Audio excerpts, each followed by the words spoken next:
गुल साहब कैसे हैं आप? मैं बिल्कुल ठीक हूँ, थैंक यू। भाई आप कहाँ गायब हैं? चुपके चुपके काम तो कर रहे हैं, लेकिन आप ये वाली गुफ्तगू है, आमने सामने रूबरू दू बदू, कहाँ गायब हैं आप? कहीं दिखाई नहीं देते। ये गायब वाले लफ्ज़ में मुझे जादूगर याद आ जाता है।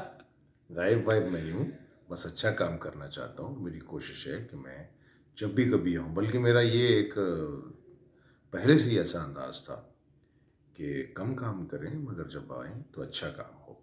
तो उस वजह से बस मैं अच्छे काम की तलाश में होता हूँ। जब अच्छा काम कभी मेरे सामने आ जाता है तो मैं ज़रूर करता हूँ, और फिर ठीक है, उसमें थोड़ा टाइम गैर हाज़िरी हो जाती है, तो उसके लिए मैं लोगों से माज़रत चाहता हूँ। इंशाल्लाह अब आपके सामने आऊँगा जब भी कभी कोई अच्छी चीज़ होगी तो मैं इंशाल्लाह ज़रूर आता रहूँगा। चलें, ज़रूर। आज के लिए बहुत शुक्रिया। आपसे बड़ी ज़बरदस्त गुफ्तगू हुई है और बहुत जल्द इस तफसीली इंटरव्यू को आपके मद्दाह पढ़ सकेंगे, और हम आपके शुक्रगुजार हैं इस मौके को जो आपने हमें दिया। और मुझे उम्मीद है कि जो पढ़ रहे होंगे उसका वो नेगेटिव पहलू नज़रअंदाज करेंगे, जो कि है भी नहीं।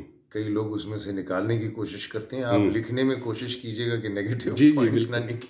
आप इंतहाई मस्बत सोच के फनकार, अदाकार और इंसान है। खुदा करे ऐसा हो, उम्दा। लोगों तक की बात मेरी पॉजिटिव पहुंचे इंशाल्लाह। जब तक बहुत शुक्रिया। You are welcome. Thank you.